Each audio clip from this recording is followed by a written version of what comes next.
Hi, this episode was recorded with my friend Michael Gunderson. We've been friends for 25 years, but I learned so many new things about him and his life in this episode. He has always been the funniest and by far the wittiest person I've ever met. But this episode, we did not laugh much. There was not much humor. We got really deep, and a warning that there is sexual assault talk as well as suicide. So anybody sensitive to those issues, take warning. And otherwise, I really hope you enjoy the episode. We talked about a lot of important things, and it was really great. Hi, Mike. Hi, Beth. How are you? Good. I'm so excited that you're here. Me Thank too. you so much for coming. It's great to be here. So I asked you to pick a song for us to listen to together. What song did you pick and why? I picked Unchained by Van Halen.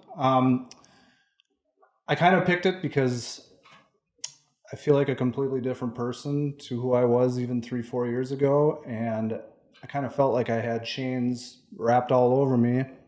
And I feel like I have a completely open mind now about everything. And I feel like I can talk about stuff that I wasn't able to in the past. So that's the song I came up with. Yeah, I loved it. As soon as I started really listening to the words, I'm like, this is so fitting for what I think what direction I believe this podcast is going to go. Yeah, me too. Should be great. Really exciting. Yeah. So today is May 1st, 2025, and last night the Timberwolves won the game to make them win the first round of the playoffs. And I think this has only happened 3 times. This is the first time that the Wolves have ever won a series in back-to-back years in franchise history. So it's very exciting for the Timberwolves. Wow. Yeah. Yeah. So I wore my favorite Timberwolves sweatshirt. And I got my Timberwolves t-shirt on. What are the odds? I knew I was going to wear this as soon as you were coming on the podcast, because when I think of basketball, I simultaneously think of you. Like the two are combined. Yep. Because I don't know anybody that's as passionate about it as you. Yeah. It was a big deal for me growing up. I played a lot of basketball here in town. I traveled around the country in the summertime, like in high school and stuff. And it was a game that I still love and I really enjoy, and I still shoot hoops occasionally. So, do you love it more than playing any other sport? Not playing. I like watching it more than any other sport. I like playing golf more than any other sport, for sure. And you have always been so athletic. So I remember one time we were out drinking and we decided to go bowling, and you were like, I haven't bowled in so many years, and you still like got over 200, and I'm like on league and can't beat 100. And you're just good at everything you've ever done. Where did this natural athleticism come from? Well, I would say I probably got it from my dad. He was a good athlete growing up. My mom was actually a pretty good athlete as well. As far as the bowling goes, I think that was just lucky circumstance, to be honest with you, but I'll take it.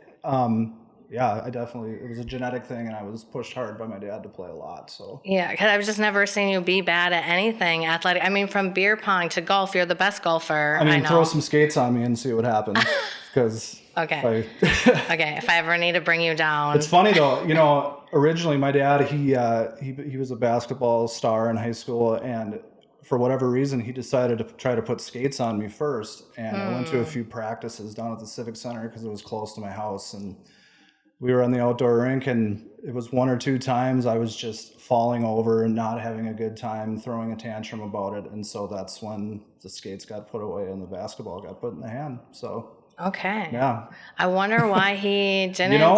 I have no idea. I never asked him about it. I don't know why he would send me in that direction. That's so interesting. Maybe it was a fail. I don't know. Yeah. Fail young. So you're one of the only friends that I have that's into AI as much as I am.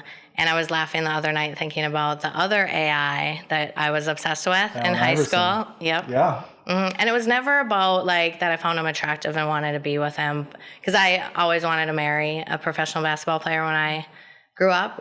I even told my mom that when I was like 15. And she was like, well, he's going to cheat on you. And I'm like, you don't even know him. And she's like, neither do you. yeah, exactly. So and I think it stems from when I went to that Christian school in 9th grade, and I dated that Peter. And I was the basketball manager, and he was one of the stars on the team. And I just had so much fun watching him. I'm like, when I grow up, there's nothing more I could put my energy to that would be better than literally cheering for the person that I love. So it was just always my dream. Totally. But Allen, I just loved him. And it's funny that he was on the 76ers, and I didn't put it together until last year that Sherman, where I work, was founded in 1976. So it just crazy. all kind of comes together. Why was I obsessed with the 76ers? And Allen Iverson, my whole locker was full of pictures of him. But yeah. You're saying your bedroom doesn't have pictures anymore? No, not of Allen Iverson or any basketball players. Noted. But how obsessed with AI are you? To be honest, I was kind of playing around with Grok a little bit. It's a lot.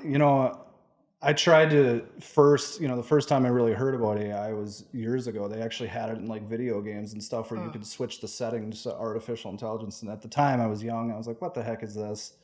But then I kind of just played around with Grok not even a month ago and was playing around with it. And it's really confusing. And then when you actually try to listen to stuff about AI, it's pretty complex. Yeah, I don't quite understand it, but Me I know. neither. I putz around with it and play with it, but it's not like I'm super, super in depth with it. But do you use it every day? No, I don't. I just, if I have a question about something, I honestly haven't really dug into the tea leaves that much about it, but I thought it was important just to play around if that's going to be the future, I tried to switch over to Grok from ChatGPT, but Chat just knows me so well. Sure. And Grok, it just doesn't know me the same way. It's crazy though.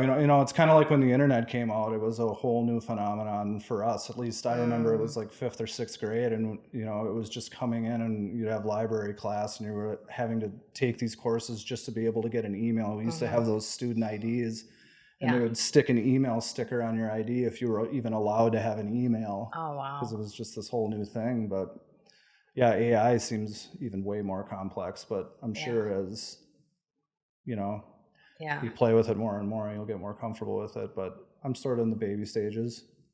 Yeah. I don't remember that, but I remember chatting with friends on all the different Yahoo Messengers and this and that. My one talent in high school was I was a fast typer, and that was just because I was like on all three, talking like 20 people at once, just like typing so fast. Yeah. Okay, so our mutual friend Barry had some questions he wanted me to ask. Absolutely. He said that you had some great names for your cats growing up. Yes. Like Marmalade, Cuddles was a good one. And Stick Shift. Was that I'm not sure about Stick Shift, but Seymour is definitely one. Seymour was one. So he didn't ask which cat was your favorite. He asked which cat name was your favorite. Honestly, it's probably the cat I have now. My girlfriend and I, we went and adopted one about 2 years ago, and his name is Howie Meowie. Oh. Because he meows a lot. Too much? When we're in the kitchen, for sure. Yeah. Because he's just begging. But probably the cat I have now. But as far as the older cats, probably Seymour. Yeah. Just because it's random.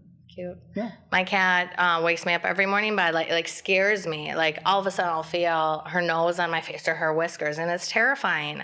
And I'm in a loft, so I can't shut her out, and I don't know what to do. How did you come up with that name, Jean Grey? James and my son, were watching the X-Men movies. Oh. And Jean Grey is one of the X-Men. I would not know that. Yeah, and she's gray, so it just was like perfect timing, and it fits her. I like it. And how long have you had that cat? October, maybe. Somebody posted on Facebook that they had some kitties out in their yard, in the woods by their house, and she was scared that they were going to freeze. So I'm like, I'll take that one. Whatever happened to Long John? One time he got outside and never came back. I mean, he was, 12? Yeah. I love that cat. I know, he had the biggest whiskers. And the coolest little meow, meow. And you made, one time I had a birthday party for my dog, and you liked Long John better than my dog, so you brought over a whole John Purdy game, sections of different John questions I don't even know how I came up with that, honestly. It was just so random. It was so great. girl I was dating at the time, we were up in Duluth, and I was like, I kind of just want to do this. Let's just do this and see what happens. It was fun for me, and I think everybody had fun, and I was just trying to get some laughs out of it, and I just wanted John to feel better. So. I still have the board, so I'm going to take a picture of it, and we'll add it in and show how complex it really was. I mean, that was one of the greatest moments when you walked in with it. You're like, I have a surprise I'm working on, and you walked in with it, and it made the whole party that much more fun. It was like $30 at Target, bought some stuff, and the rest is history. Yeah. His other question is, who's the best basketball player of all time in your opinion? Michael Jordan. Yeah, not even close. Hands down. Yeah. But I mean, I grew up with him. I watched him. I used to go to basketball camps in the summer, and all the kids would gather around because it was like in early to mid-June, and after you were done doing all your whatever during camp, all the kids would get together, and there was a big screen, and we were actually staying at Hollenbeck Hall in St. Cloud State. So yeah, everybody got together, and at that time it was like the Utah Jazz and the Chicago Bulls were playing, and there were some kids rooting for Utah and some for Chicago, but yeah, Michael Jordan was definitely, I tried to emulate him when I was a kid and stuff like that, but nowhere close. I just watched that movie Air about the marketing of Air Jordans. And like how his mom was like, okay, the NBA isn't going to be promoting him. He's going to be promoting the NBA. Right. And who knows if that is true or not, that she said that, but definitely happened. I think something else with that was he was going to sign with somebody else and didn't want to talk to Nike, but then I think his mom made him do it. Yeah, that's how the movie portrays it, that Converse and Adidas were way more popular at the time in basketball, and he was no way going to go with Nike, but he showed up at his mom's house and talked her into it. And then they did the all red, and had to pay.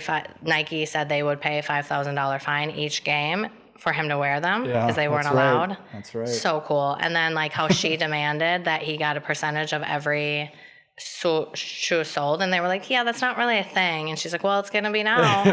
And at the end, well, I won't give away the movie, but he sold so many shoes. I love that movie. Yeah. And last week I couldn't get enough basketball, so I watched that three episode show about Kobe on HBO. I think. Did you watch that? I don't think so. No, I haven't seen that one. But Kobe's up there. Yeah. Michael's definitely one for me. LeBron's probably two now, just because of duration, and he's the all-time leading scorer, etc. Yeah. So Kobe definitely raped that woman, and he admitted it afterwards. He put out a statement saying, after listening to her talk in court, he understands now that it wasn't consensual. And I am so curious if that was his PR team's idea to be like, hey, you're going to come out so enlightened. You're going to come out so enlightened if you admit this. Or if he was like, because it could have been opposite, where he's telling his PR team, I'm going to admit this. I'm going to say this truth. And they were probably like, no. And so it doesn't make up for what he did. Right. But the fact that he was the first person to come out and say that was bone chilling to me. And it definitely changed who he was, I think. Right, because he was so obsessed with making women's basketball important and being the best girl dad of all time. For sure. And as gruesome and horrible as that is, sad. I mean, hopefully one thing doesn't define a person. And it's amazing you bring it up, because it's not even the first thing I think about when I think about Kobe. No, and I brought it up to a couple other people, and they're like, oh yeah, I remember something about that, but I don't even remember. And I think that story should be told more, that he, whether it was his PR firm or his decision to say that, was huge. Yeah, and also, to be fair, that was pre-social media. So, it's not out there everywhere for people to click here and there and read this, read that. Right, so unless you were in that community that it happened, or really into the news. I think it was in Colorado, right? Yes. I think they were in Denver. Yes, he had knee surgery and then went to this hotel. And, I mean, how I'm looking at it is, I mean, maybe in his mind he thought, I'm a rock star. Everybody wants to have sex with a rock star. Yeah.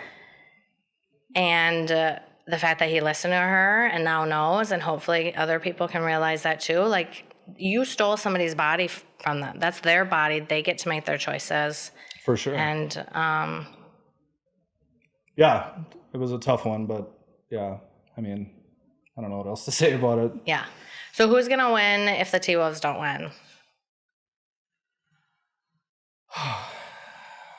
Let's just say I had to put my life on it and I was going to bet Yeah. on one team to win besides Minnesota, I would probably pick Boston to win again. Okay. Didn't you tell me a week or two ago that you thought Golden State? I did, Okay. but Steph's got a thumb injury now. Steph Curry, that is, has a thumb injury, and they still got to get out of this series. They got to win one more out of the next two to be able to play Minnesota, which I would love to see Minnesota get to play Golden State next round. But again, I would probably pick Boston to win it all. But there are a lot of good teams. There's 5, 6, 7 teams that can still win it. It's gonna be great. I love the playoffs. It's going to be awesome. Okay. Well, we'll see what happens. I know. Yeah. So let's get deep. Sure. COVID was a really awakening time for you, is how I would describe it. Yeah, absolutely. So at the time, I was, I wasn't really paying attention to anything with the news or anything like that. And once they started doing the restrictions and stuff, I kind of was like, okay, we're getting our freedom taken away from here. Maybe I should start paying attention to the news. Well, unfortunately, the only news I was watching was CNN.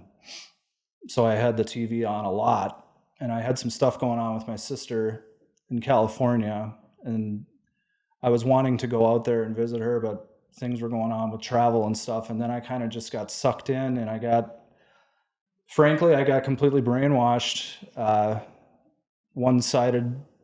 There was just, like I said, I was just watching CNN, so they were doing all the vaccine talk and this and that, and I was posting some stuff on Snapchat, and in hindsight I realized how stupid it really was. And the thing that actually changed that was you came over when I was living with Reese in that apartment, and you mentioned a podcast to me, and I don't remember what podcast that was. It was something about well-being and stuff, but the guest was Jordan Peterson.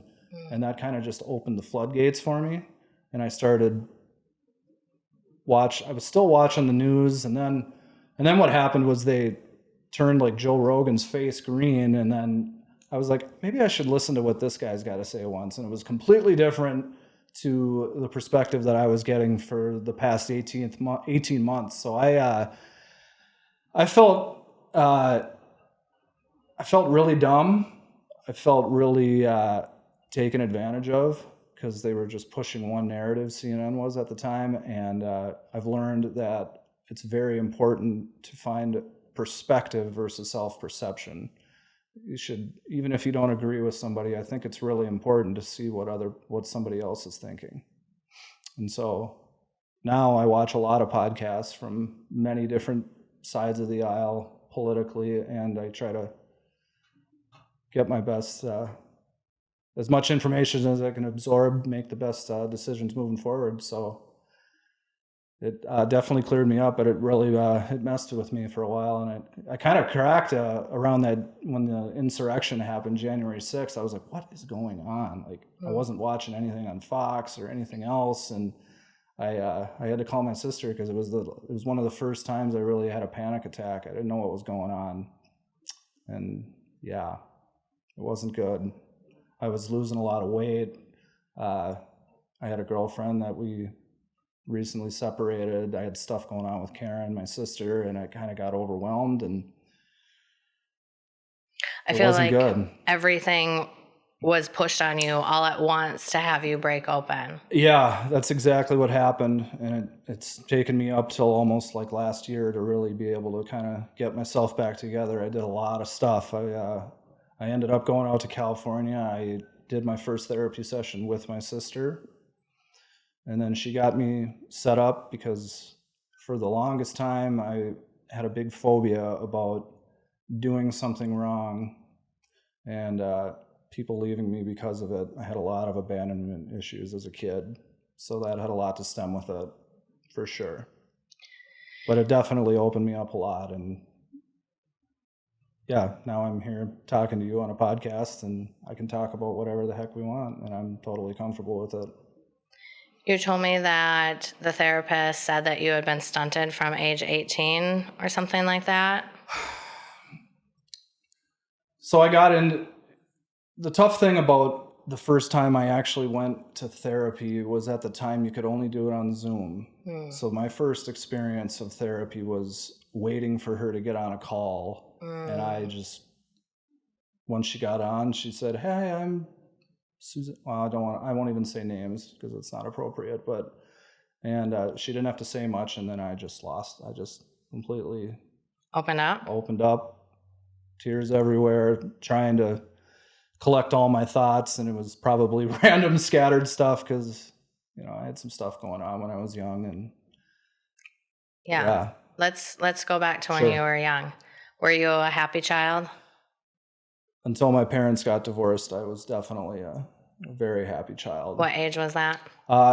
So I'm a little foggy about it, but when I was going into third grade is when I moved out to Cloquet with my mother. So I want to say it was the summer going into my third grade. So I was probably 7 or 8 at the time. And I can remember it perfectly. I was downstairs playing Nintendo in my room, like some baseball game. And my parents called me up and they sat us on the couch and said, "Hey, we're separating." Originally, my dad left the house and got an apartment over by the elementary school, and my mom stayed at home. And then eventually she wanted to get out of Mora. I didn't know why at the time. I can get into that later. But she ended up getting custody of the kids, and she got a house in Cloquet, which was closer to her family, which is up on the Iron Range. So it's kind of a halfway between Mora and the Iron Range. And so I spent a month in third grade at the Cloquet school, and I was absolutely miserable because, you lose all your friends. I lived in town. I had a great block of kids like Barry, who we mentioned Riverside. earlier, and, you're just in shock, shell shock. Like, why is this happening? Whatever. And then, so I came back to Mora eventually because my mom I think she could tell that I was unhappy. I'm not sure about my sister Karen at the time, but I was definitely unhappy. And my dad ended up getting the house back after my mom moved out. And after a month, maybe 2 months, I was back in Mora. And my mom was there by herself. She ended up going to Duluth and then moving up closer to the Iron Range as the years went on to be closer to her family. So how often were you seeing her?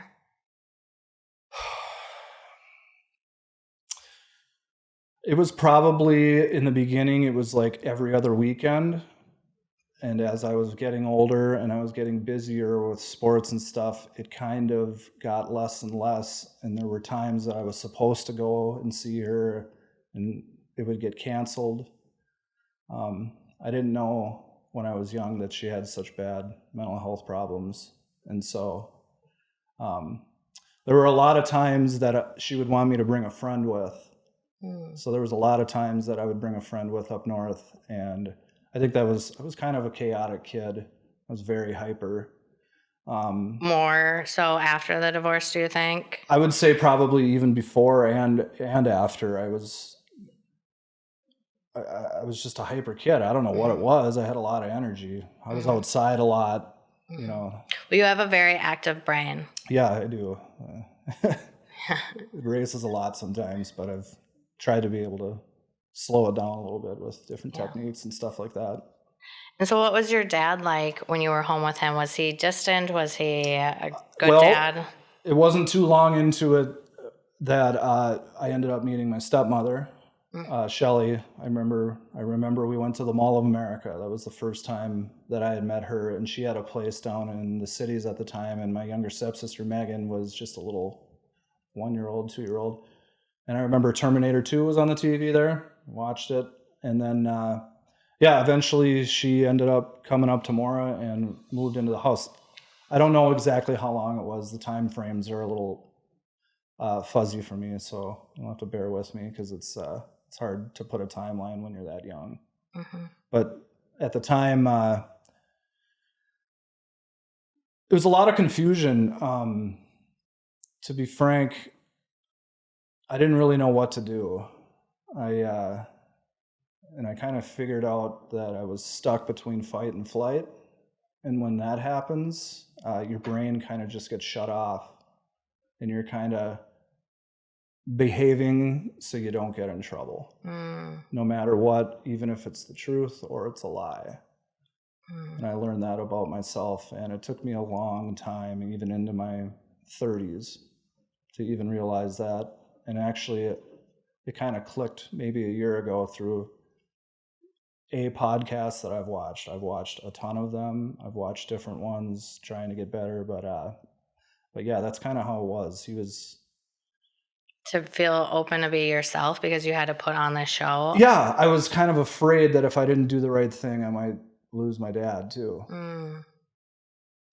That's how it felt for me anyway. That's a horrible it was very feeling for a child. It was tough. Sports helped out a lot, team sports. It was kind of an escape. Because you were like the ultimate cool kid in high school. I mean, you had all the friends, you're the funniest, wittiest, most popular, best at everything. I mean, so nobody would have ever guessed. Yeah, I think I was pretty good at putting on a mask, for sure. Nobody could really see that from me, and frankly, I didn't really know anything that happened with my mom until really what happened with her. So, do you remember the last time that you saw her? Yeah, it was July or August before my senior year. I was gone most of the summer,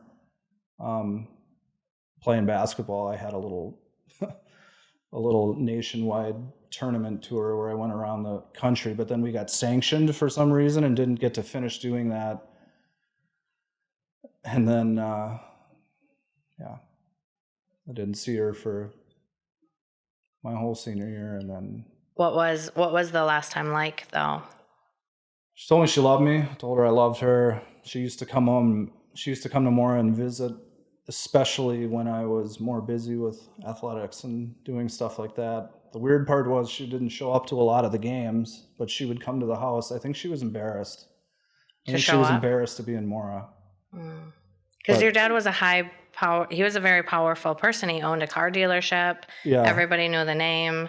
So I can see that it would be I couldn't understand why she didn't want to come until I realized that he had cheated on my mom with Shelly, which I didn't find out until about 2 years ago from my grandmother. So that was kind of a shell shock for me. But it makes a lot of sense as to why she didn't want to be around Mora. Yeah. I don't really know exactly why, but makes sense. If I had to think about it from her perspective, that's kind of what I would think it was. So after your senior year, your mom passed. So I remember going back to school the very first day when she had been missing for a little bit. And I was, frankly, my lymph nodes were swelling up. I was just super nervous. I don't know who knew. I don't know who didn't know, because, you leave for the summer and you don't see everybody in school. And then I was very optimistic, to be honest with you, most of my senior year. I didn't really know what was going on. I didn't know why she was missing. I would get updates here and there. It's a little fuzzy. At the time, I was still in high school, but my sister Karen was in college. So she ended up getting all the flyers and stuff because she had been missing. I guess I haven't said that. She went missing. And it really hit me hard senior night of my, or parents' night, I should say, of my basketball season, and she wasn't there. And that's when I kind of knew, because, it was probably December, January. I was like, I don't know what's happening right now. So anyway, I go through the rest of high school, fast forward, graduate, and I get to my senior party. And back then, this is right around when kids are starting to get cell phones and stuff like that, but I didn't have one. And I was waiting. It was probably an hour before the grad party was starting, and some of the family and stuff were showing up early, and the landline rang, and I answered the phone, and it was sheriff, whoever, whatever. And they were like, can we talk to your dad? And that's when I kind of knew. You had a feeling? I had a feeling. I didn't know, but I had a feeling. I went through the whole grad party with that in the back of my head. And then I got the news shortly after that a scuba diving team found her car in Lake Leander with her in it. And believe it's Hibbing, Minnesota. And I was absolutely devastated. I remember I went downstairs and I just sulked for about 3 hours sitting on the couch. I just didn't want anybody around. I was devastated. I was, I had it in the back of my head that something might happen, but I was still optimistic. And changed my life forever, for sure, because she was my favorite person in the world. What made her your favorite person? Whenever I got to go see her, it was an escape from my dad and my stepmother, who got in a lot of fights growing up because of heavy alcohol and perhaps other stuff that I'm not sure about. So it was an escape for me. Yeah. So we've been friends for 25 years and I've never heard that story. Yeah, I haven't told a lot of people, but... So as a child, you have to learn to put a mask on.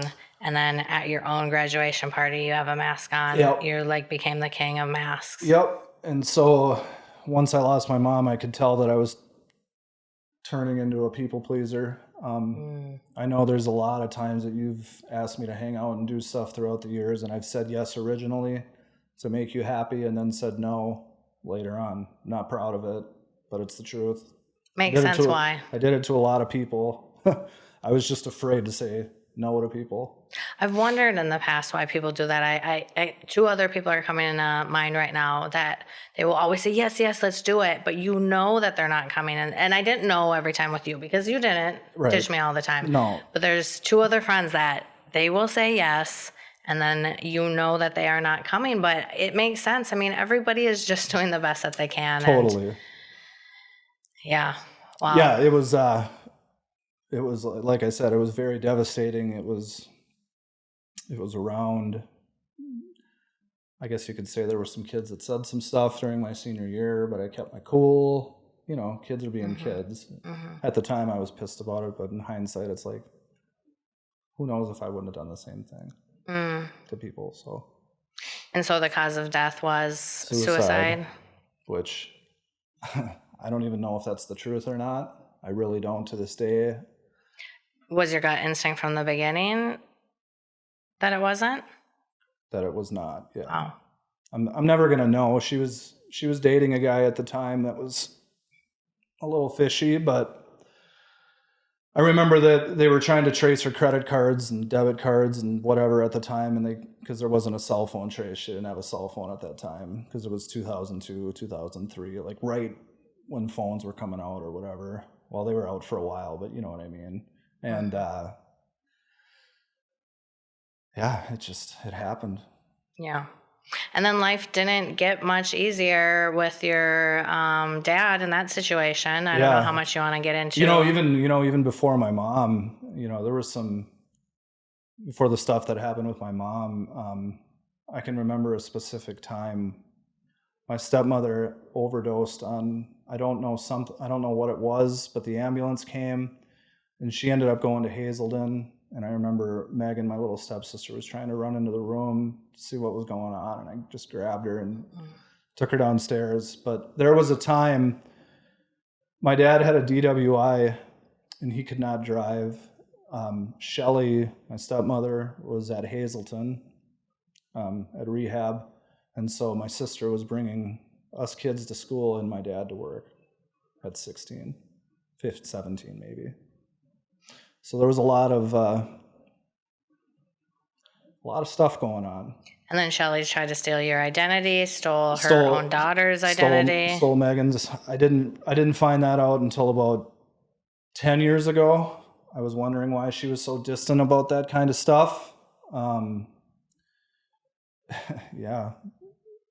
Finally, they fast forward to 2013. They ended up moving down to Florida. And it was one of the biggest reliefs in my life. And it took a long time for you to go visit. And then once you did, you thought he wasn't drinking. And on the last day, you found out he was. Yeah, that wasn't good. I left my phone, got a new phone. So what's your relationship right now with your dad? Last summer, I got notified that I would be taking over a share of the golf course. And I hadn't talked to him in forever, and I finally had the balls to call him. And I called him, and I called Shelly. and just to thank them and just to see how things were going. And they were ecstatic to hear from me and stuff like that. And I don't think a lot of people know this, but shortly after that, Shelly tried to kill herself about a week after I talked to her. So that threw me in for a loop. I called my stepsister, Megan, and she told me she's got PTSD and stuff from it now. And yeah, it's been very difficult. Lots of mental health. Yeah. Around. And so even before that, I was trying to get myself better. And it's kind of funny because I knew I was okay now after hours and hours and hours of trying to hear things from healthy adults that I'd never heard in my life. And when I got the news, you know, it affected me, but it didn't throw me into a spiral. It almost gets to the point where there's so much stuff that happens that it kind of just, you're not surprised anymore, I think is a good way to put it. Yeah, but thank God for podcasts, right? Absolutely. Yeah. So it started with like Rogan, and then, you know, I heard some of the people he had on, and then Jordan Peterson. I listened to Lex Friedman, all sorts of people that just hearing something that they say, you can click into your brain. And now I have little things that I keep in my head if I feel like I'm going down a wrong path that gets me steered back in the right direction, for sure. I have little Post-it notes all over my mirrors in my house of just dorky one-liners to remind myself. The crazy part is, like, when I originally went to therapy, she had me trying to get writing and stuff, and I couldn't even do it. I didn't even do it. I still haven't done it. I haven't written anything out. When I was a freshman in college, I tried to write a paper about bipolar depression at the time, because that's what she was diagnosed with. And that was really actually freeing. And I also had this interpersonal communication class where the first day of class, everybody wrote something. She wanted everybody to write something down that you've never really shared with anybody before. And I kind of just wrote out the whole story about what happened to my mom. And I remember mine was a little more deep than a lot of the other kids. And once she got into reading what I had to write, there was like a big audible kind of a gasp, and I kind of just looked around, like twiddling my thumbs. But that's really, and then I kind of just, going back into with my dad now again, I think is what you originally asked. The plan was for me to go to college, and then I was going to take over the car dealership, and I was really looking forward to that. And then the economy went kind of bad, and he told me that wasn't in for the cards anymore. And, you know, I kind of had enough. I worked really hard in athletics and stuff to, you know, try to make him proud. And I kind of just had to cut it off, even though he was still in Mora. Couldn't do it anymore. Did he express pride to you when you did accomplish things in sports? He was usually drunk, so I tried to stay away from it as much as I could. But you still had this urge to one thing that I think really, you know, I was talking about taking over the dealership, but even before that, he was trying to get me enrolled in college. He was trying to push me away and get out. And for whatever reason, this is before even I found out about, my mom was missing, but I didn't know the news yet. So it was like spring of my senior year. And he was wanting me to play basketball. And I was just kind of in a shocked place at the time. And I didn't know what I was doing. And he kept pushing me away and pushing me away. And finally, he actually wrote a letter. But he didn't write it, he typed it. He typed me a letter and gave it to me. And I don't remember a lot of the contents, but it was pretty long. And you don't still have it? No, I don't have any of this stuff. I lost it all. I don't know when it was, but I don't have any of that kind of stuff anymore. Do you remember what you felt when you were reading it? Ingenuine. Didn't feel genuine to me because it wasn't handwritten. It was typed. Do you think that could have been a veil you put over it, though, so you didn't feel what he was trying to say? Possibly. Because how are you supposed to at this point? Probably, yeah. And, at the time, he's had a longer life than I have had, and he's had a lot of stuff go on with him that he didn't get fixed himself and kind of passed it on. So now it's my job to take care of that, and I think I'm doing a pretty good job. Yeah, I think so too. Yeah. So was there anything else that through therapy you realized you had been blocking out? Therapy was not much help, to be honest. It was helpful originally. At the time, I had quit smoking weed. I was smoking weed, and I'd quit before the therapy stuff. And I remember talking to my therapist about, we had 2 or 3 sessions online first. So that kind of screwed it up. In hindsight, I would have probably just started over when I could have, but I didn't. And eventually there was one day where I walked in and she said, I don't know, I'm going to recommend you to this place. And I just got up and walked out. That was the last session. There was probably 8 to 10 of them. She got me I was on Zoloft, 30 milligrams. It was a high dose. So mad at myself for doing that, but for going on the medication. Yeah, but I had to do it because I wanted to see what it felt like. Yeah, I wanted to know. And how long were you on it? I was on Zoloft. I don't remember the other one I was on. That's how. I was bedridden. There were days I wasn't getting out of bed because I was taking such a high dose. And the funny part was the guy, when I was originally meeting with the person to get me the meds, that was also online. So I was doing all this stuff. You can see the person, but for some reason, I don't think that's the same as being in person, especially when you're trying to figure out important stuff like this. So I ended up, I made an appointment, the last appointment with that guy. I just said, I'm getting off of this. I'm done. And then it took me a while to get back on my feet. And then, did it help at all? It helped initially. Yeah. Absolutely. I think SSRIs are good for temporary relief, but it's definitely not a long-term solution.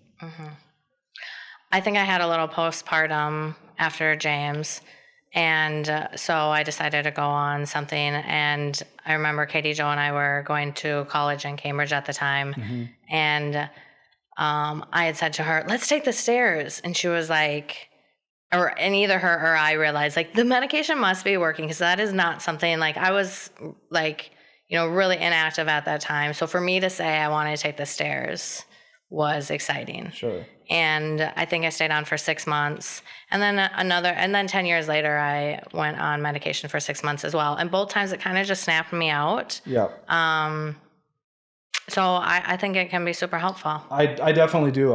I think it's good for short-term stuff and for absolute, like, severe situations. Yeah. Don't get me wrong. I'm not telling people not to use them because they definitely helped. But you were like zombied out. I was zombied out. There were days I wasn't getting out of bed. And I just want to say something, like, I don't want to talk crap about my parents. I forgive them. I'm at the point now where I've forgiven them, even though I haven't said it to their face. When I was telling you about how I called my dad about the taking over the partial share at the golf course, I called him a couple months later, and I just wanted to ask him some questions about stuff, and he told me he had to go. He didn't want to get into some serious stuff, but he had some serious health problems at the time. He was in a coma in Florida for many, many months. My sister Karen was updating me about it. It just seemed like stuff keeps happening and happening and happening and happening. And eventually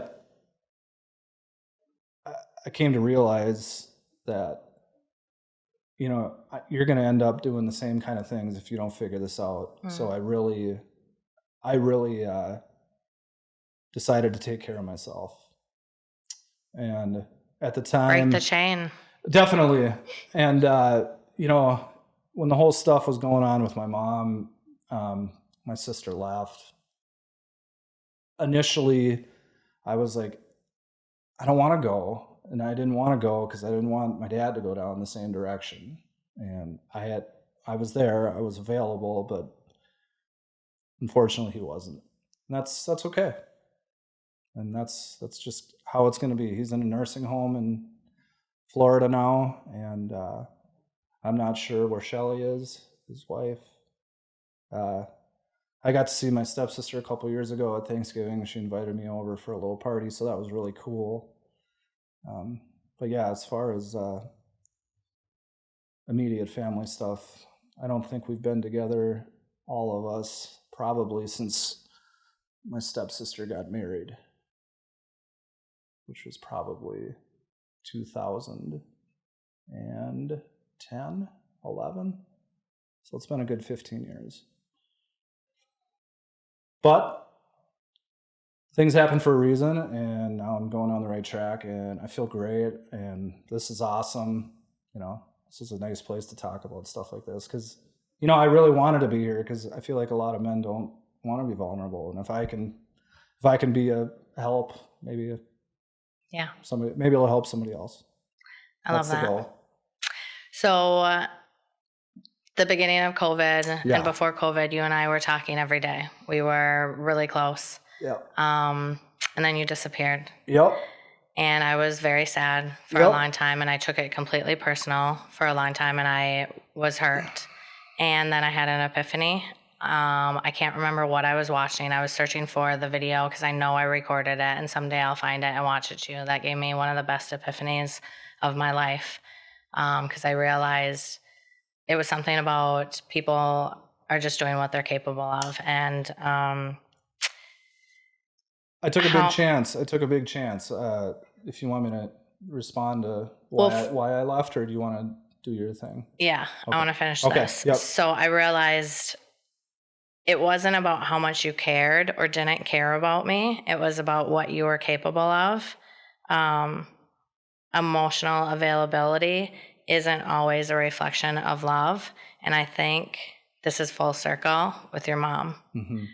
Her emotional availability does not measure how much she loved you, her mental health, her situations. Mm-hmm. She obviously loved you so much, and I hope that you know that. Yeah. And I'm so thankful for this epiphany that you gave me, because I've done that with a lot of friends in life where I've taken it personally, and you helped open my eyes to every relationship that I have, that it's not about me.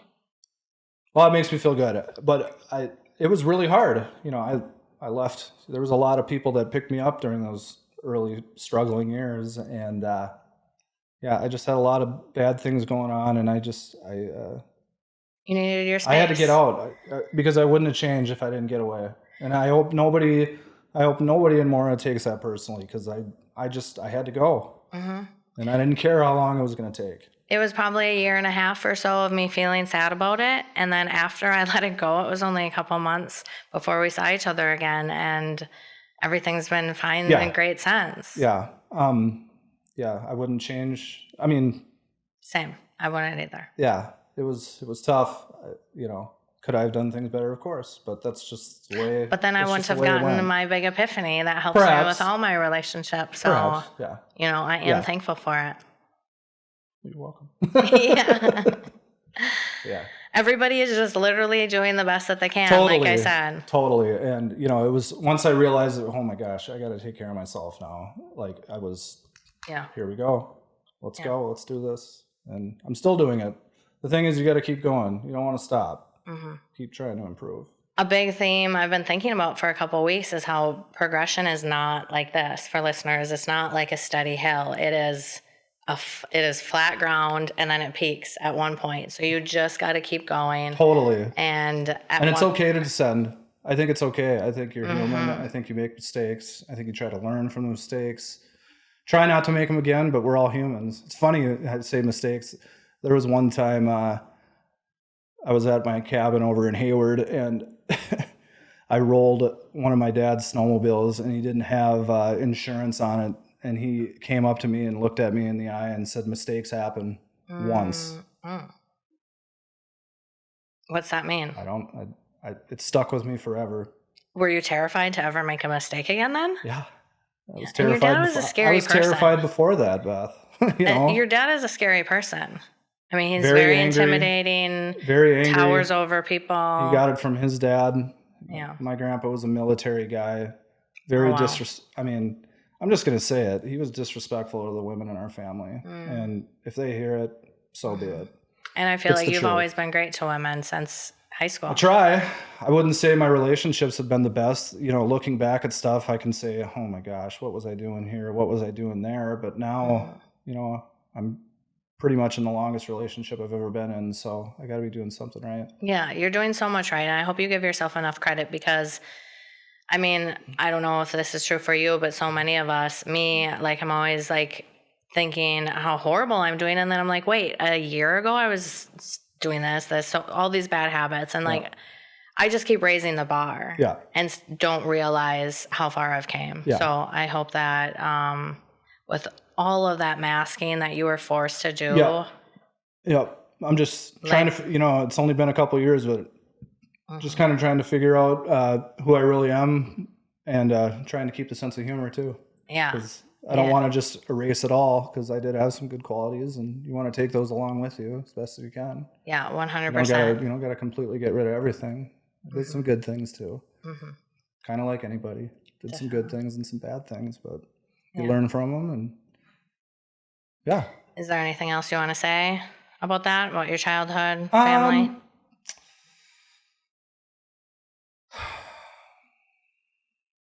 So much, you know, I don't know. I think I'm good right now. Okay. Unless there's anything that comes up later that clicks, maybe I'll come back to it. But for now, you can move on.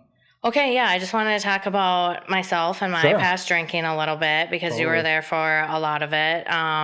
So I already knew that I shouldn't drink wine in public at this time. This was like 2018, 19, I think. You'll know where it's going soon. But I, at this point, already knew that I cannot drink wine in public because I get whiny. And my nephew and I, Isaac, were on our way to go have prime rib.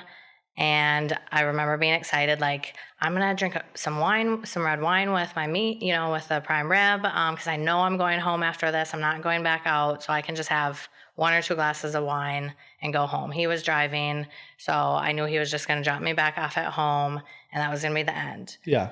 But when we were getting closer to home, he was talking to his parents, who ended up saying that a very close family friend, Jody Okers, was celebrating 5 years cancer-free. And I was like, that is something I really, really want to go out and celebrate. Like, I really want to be there for that. So I'm not going to switch from wine to something else. So, of course, go to the Crystal, have another glass of wine. Yep. We move over to the bar across the street to Kev's, where I worked. And Jody was buying a round of tequila for the whole bar. Okay. And Haley was bartending. And I remember her saying, oh, I just really don't want to be here tonight. Like, I kind of just wish, you know, it was dead so I could close. And I remember thinking the thought, I don't even have a buzz right now. I've had 3 glasses of wine. I could stop drinking and take over for her and let her go home. But then I was like, well, I just really don't want to. I have to wake up tomorrow morning. I'm tired. I feel like having fun. So could have helped Haley out, but I made the choice not to. So again, this is 3 glasses of wine. I take 1 shot of tequila. I don't remember setting the glass of tequila down. I blacked out so hard. When I say I blacked out, I mean I don't remember setting the glass down. I don't remember 2 minutes, 10 minutes, any more of the night. And that's 3 glasses of wine and 1 shot in about 3 to 4 hours. I mean, we had to drive back from prime rib. It was spaced out. The very next thing that I remember is the next morning, laying in bed, wake up, fully clothed, the whole left side of my body, everything hurt so bad, from my head down my legs, down to my feet, and I had my phone in my hand, and I opened my eyes and looked at my phone and had a text message from you saying, hey, I found you outside Emma's Pizza in the grass, and I got you home safe. And, you know, huge wake-up call for me. So how did you find me? I've never even asked you. I mean, thank God I didn't go to detox because the police found me, or I a think rapist. I think I was at the Crystal and I was walking home when I was living with Lucas Smith, and I was.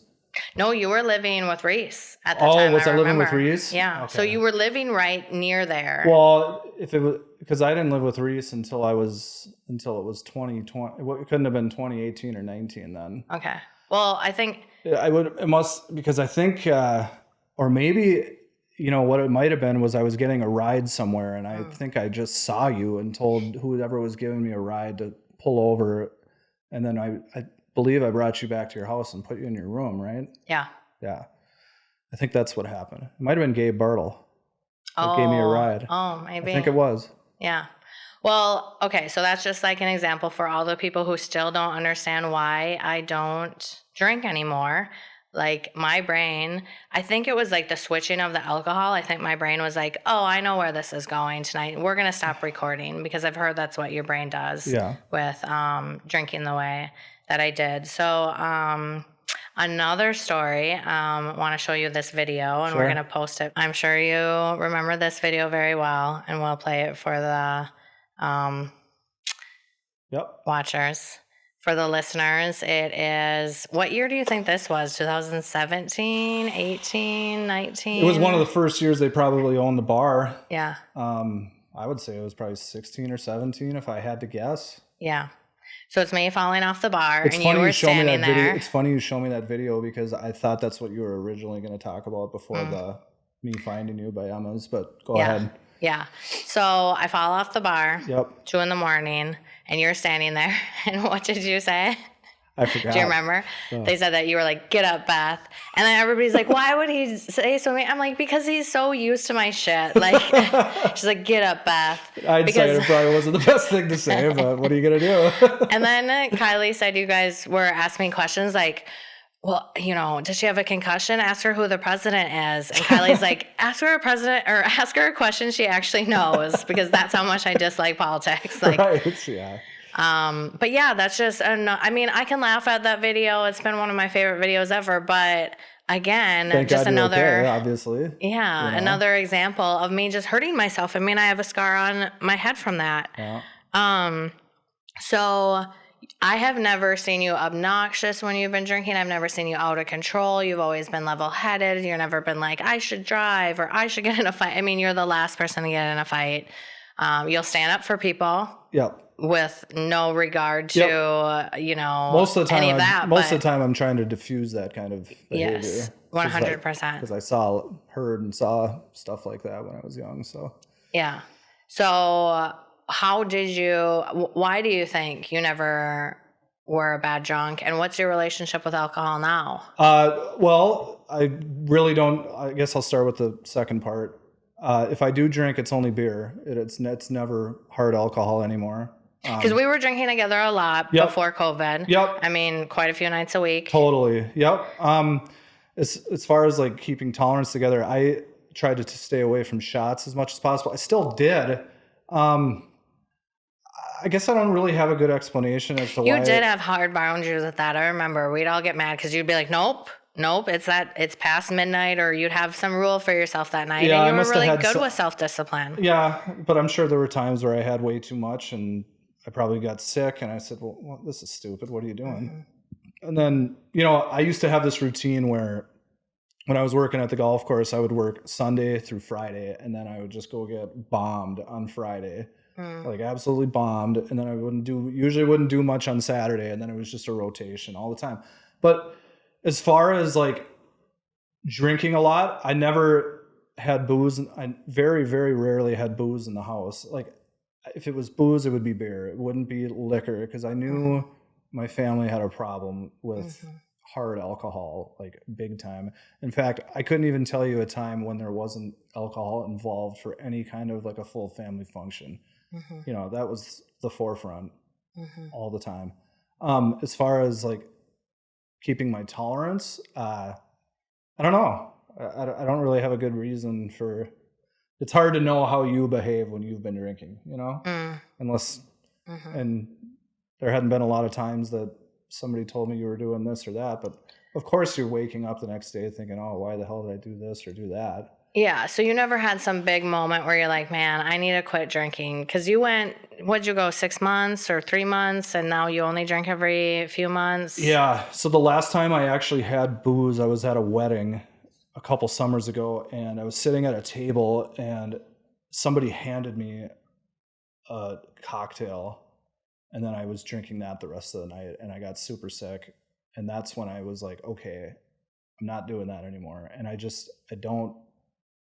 don't drink booze anymore. And I also don't mix. Mm-hmm. So if I am smoking weed, I'm not drinking, and vice versa. If I'm drinking, I'm not smoking weed, for sure. Yeah. Like just setting hard boundaries. Well, I think the thing is that, you can take a shot or whatever and it doesn't hit you right away. And then all of a sudden, oh, this hasn't hit me. I better take another one. And then all of a sudden, nighty night. Yeah. Yeah. And so true.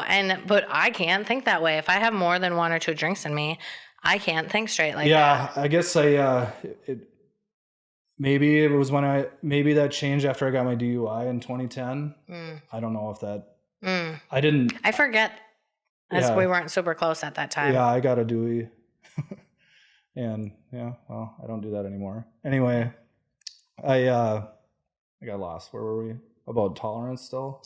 Yeah, I mean, I just think it's really great that you kind of just change your lifestyle and relationship with alcohol without like a big traumatic thing happening. So I guess if I had to point it down to one thing, it's I've seen it a lot growing up. Yeah. So I've been around it. Yeah. So I kind of know how to behave, and it kind of goes back to that thing of trying to do the right thing, even if it's not the right decision. Love it. Well, we're grown-ups now, almost, kind of, maybe. I mean, we both came a long way. I don't feel like one. No, I still feel 25-ish, 30, maybe. Yeah. Yeah. We'll be saying 40 in 10 years, so. So this podcast is also about spirituality, and I don't know what you believe at all. Why do you believe we're here on this planet? Why do I believe we're here on this planet? I think we have souls inside of us that were probably pre-existent from. This is going to sound very extravagant, but I love extravagant. I don't really know that we're supposed to know what the purpose of it is. And I think that when you get into overthinking it, that's when you go down the rabbit hole of doing it wrong. I watched a podcast I should probably back up and go back to my childhood a little bit. I was the only one that really went to church, and I didn't understand why. I got put in the confirmation program, and I got confirmed at Grace Lutheran Church, and I think that was something that my mom wanted me to do. But it was confusing because my mom was Catholic and my dad was Lutheran, but I was the only one of the kids that was going and doing these things. My older sister did not. I did. I don't know the reason why that was. But, so I got confirmed when I was 15, and I wasn't super religious or whatever, but I was listening to a podcast, and I will never forget this because I know what the date was. And it was with Cat Williams, and he was on with Rogan, and it was the last leap day, the last February 29th. That might have been last year, not this 2025, but the last one. And he said something along the line of, I'm just trying to be God's friend. That's so beautiful. And it just it totally clicked in my head. And I was like, that makes so much sense. I want to be God's friend. So I don't think it's about, at least for me anyway, for me it's not, I need to go to church to feel validated. I'm just going to try to validate it through my behavior. I love that. It really clicked with me, and that's like one of the things I was saying earlier that I kind of keep in the back of my head when I feel like things are starting to get off kiltered. Yeah. Yeah. Things like that. Another one I heard on a different podcast was, you're not obligated to be the same person you were 5 minutes ago. And I think that's super true. Yep, I know that one, and that one sticks with me too. those are just a couple. But as far as spirituality, I mean, I definitely felt something inside me when I heard him say that. Yeah. It probably sounds very weird, but No. it's hard. You know, it's hard to talk about. It's hard to make tangible words out of spiritual stuff for me. Definitely. I get Yeah. that. So that's Okay. where I'm kind of at. Last couple questions. Sure. What do you do? What's a habit that you have right now that you like, that you have and want to keep? Definitely exercise. I think there's nothing more important. And we were talking about taking the antidepressants and stuff, and you can create the stuff that you need by The right chemicals, the the right endorphins. chemicals Yeah. naturally. Yep. By exerting yourself in way, and it doesn't even, and again, I've been testing myself with all this stuff, and for me it is night and day. I can have a bad day and I can go for a run and I'm like that, and I'm a completely different person, and honestly sometimes I don't even think about what I was doing that was making me frustrated earlier. And so I run. I like to run. For me, it's running. It used to be walking, and when I was going through my stuff, I was walking around town a ton because I don't even know why. There's just something I was doing. It's just movement. It's just movement. forward progression. Yeah. And like I said, with the antidepressants I went on when I was 19 or 20, and I told Keijo, let's take the stairs. I needed them to help me start moving. Yeah. And once I was able to start moving, I didn't need them anymore. And that's not the case for everybody, but that is my story.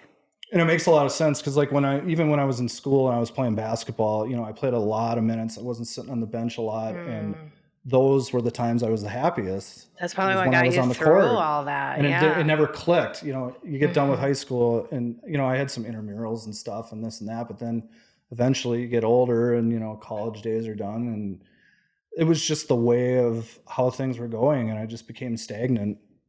You know, I'd play volleyball once a week or whatever, but I think golf, which is great, absolutely, but it's just golf is great because it's a great escape. Because at least for me, you know, I started playing when I was 3 or 4 years old, and it's kind of therapeutic in its own way because it kind of takes your mind off of real life. Which is why it's totally obviously such a mental game. But it's not that physical exhaustion that you get from running and things and like doing the hard things. I mean, golf is hard in a mental way, but I think pushing your body hard just releases the right chemicals. That's just all it is. Yeah. And how many times after you go for a run, when you say you don't want to go for a run, and honestly, the hardest part is starting to do it for me. I think I heard Andrew Huberman just say, like, because I like cold baths better than cold showers because I'm like, I just want to get it over with. But he was saying, like, if you just turn it cold, like, I think he said 3 times because that's like the 3rd time of doing that hard thing. So and I do that too. There's a couple of things. When you get in the cold shower, it helps you to breathe deep, and it also heightens your awareness ridiculously. It kind of reminds me of like when you jump in the lake for the first time that spring when it's just warm enough, and you go down. I kind of just jump in, you go to the bottom, you come back up, and you're like, and you're just sort of in awe. When you're breathing that heavy, I mean, that's got to be doing something to your blood and all the way down to your toes. Yeah, I saw Gary Brucka doing stuff like that too. I follow him, and you know, all these health guys. And you know, some things don't work for me that they recommend, but I think the point is to try it. I think if you're talking about healthy living, then you're just in that mind state and that frequency. And if you're not, then what are you talking about and what frequency are you on? So. And honestly, I don't have any, after doing all this running and, you know, working out and stuff, I've kind of figured out a way. I don't really get anxious anymore. So when you asked me to do this, my initial thoughts were absolutely, I told you right away. I was like, anytime, let's do this. I didn't think about it when I was driving up today. I didn't think about it when I drove over. You know, in the past, I'd be like, oh my God, I have to go to the bathroom or whatever, or this, and am I really going to do this, blah, blah, blah. But I know I'm a different person now, and I could do this anytime. Like, this is great. Oh, I just heard on a podcast before we started that, like, confidence comes from after you've proved to yourself that you are who you think you are. And I think you just proved that. You know who you are. Yep. And so you don't have any insecurities about doing scary stuff like this. No, I really don't. And I'm open to trying to do new things. Like, there's stuff I went to a show. I went and saw a comedy show. It's not like that's super challenging, but I used to not like to be in large crowds. Like, I don't like talking in front of a bunch of people, but I could totally do that now. No problem. And it's just from one little hard thing at a time. And you don't even realize that you're going to get that from it. I know. And it just happens. It's amazing. It is amazing. Yeah. I love it. It's great. So I hope other people do it. Yeah. For real. Me too. Let's all do the hard thing. Honestly, it's the most important thing I do is exercise. It really is. I believe it. Yeah. I believe it. Now, if I can get my diet down a little bit better, that'd be great. But my hip is not allowing me to run right now for the first time in my life. And all I can think of why this is happening to me, why the universe has this happening, is that I need to control my eating more. It's tough. And like I said, I like to smoke pot, and sometimes I have an edible, and then that just catches your brain, and then all of a sudden it's snack central, and you're like, why the hell did I do that? But I get so creative. Me too. On cannabis, I love it because it's a nice escape, and it's, I used to be a heavy user. When the pandemic was going on, I was 24/7, wake up, here we go. But now I do it once an evening. That's it. And it's not an edible every night. It's just an occasion. Like, it's instinctual for me. Like, if I feel like I want to do it, I'm probably going to do it. And if I'm not feeling it, I'm not. That's perfect. That's okay. Listen to your... Another thing, I'd like to say it's not about the substance. It's about the relationship.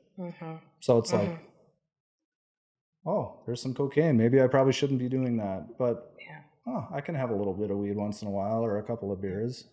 Yeah. And I need to change my relationship with sugar. That's my it's tough. That's my thing this year, because it's not healthy. Correct. It is correct. But there's a lot of stuff that kind of feels like we're living in Revelations, doesn't it? Like, everything is kind of coming up, and everybody's starting to learn about a bunch of stuff. But I wonder if society always thinks that. I think it's different with the internet. I think there's so much instantaneous information That's true. With AI. With that, and so true. It wasn't long ago that you couldn't have a FaceTime conversation with somebody in Japan. So, and super true. Who knows what it's going to be like, because it keeps getting exponentially more and more technological. Yeah. And it's like, I don't watch TV shows barely anymore, because I just want to watch podcasters. I just want to hear people talking. And I think of that as such a good thing. But maybe we're not meant to know this many people's inner worlds and perspectives. Who knows? Yeah. Again, the substance versus the relationship thing. Like, I was watching a lot of, podcasts and this and that, but I've cut back a ton. Part of it has to do with the basketball playoffs being on. But if I'm at, I DoorDash, that's what my job is now. And if it's a slow time, I kind of just sit at home and I have it on pause and I just throw something on. Because for me, the thing that helped me with podcasts is that you can actually watch somebody talk versus I have trouble reading books because I get so distracted. Whereas if I'm looking at somebody saying the words, and it can kind of feel like you can kind of decide whether you think something is legitimate or not. Whereas if you read a book, they might have had that perspective then, but maybe they don't feel that way now. Yeah. I like listening to podcasts when I'm driving, but if I'm at home, I'm watching. Yeah, I strictly only watch. I won't put it on. I'll have music in my car when I'm delivering or whatever, but when I'm at home, it's, except for when you got the device in your hand, that's tough. That's another one. I'm trying to use the phone less. It's so hard though. It really is. It is, because again, it's artificial dopamine. All we are is chemicals, and we get addicted to those hits. Yeah. So, okay, well, that was my other question was, what do you do that you want to do less of? And phone then, or is there anything definitely else? Phone. I would say there's some times where I just put it upstairs. Here's a perfect example. I got a membership at the course this year. I do not bring the phone with me. I leave it in the car. That's great. One step at a time. Yep. So when my nervous system was at a really unhealthy level work-wise, and I started leaving my phone in the car for even 2 minutes at a time after an appointment was helping me grow. Just those little tiny, small, hard things. Yeah. But that's what it is. It's like incremental. You kind of just got to keep going and yeah. Well, I hope that you come back in the fall and give me an updated answer on this. But very last question. Sure. Who is going to play in the Super Bowl in 2025 season? And I feel like you'll change your answer next time you come on, but we'll be able to look back on this and see. I don't say this very often, but I'm going to say the Vikings are going to be in the Super Bowl, and I'm going to say Baltimore. Awesome. So it's going to be all purple. Awesome. So I'm going. Vikes going in the Super Bowl. You heard it from me. Woohoo. I hope I'm right. I love That'd be great. Yeah. Thank you so much for coming on. It. This was so great. You've done a lot for me. So anytime, I'll do anything for you. I mean that. Thanks, Mike. Love you. Love you. Naut comes from the Greek word sailor and means voyager or traveler. Like an astronaut searching the stars, a supernaut is one searching the inner and outer worlds of self, navigating life, consciousness, and reality, striving for betterment. The paradox is that seeking and striving can create more unrest and more unhappiness. So while calm seas may not make great sailors, I plan to explore the idea of light rescuing darkness instead of fighting it.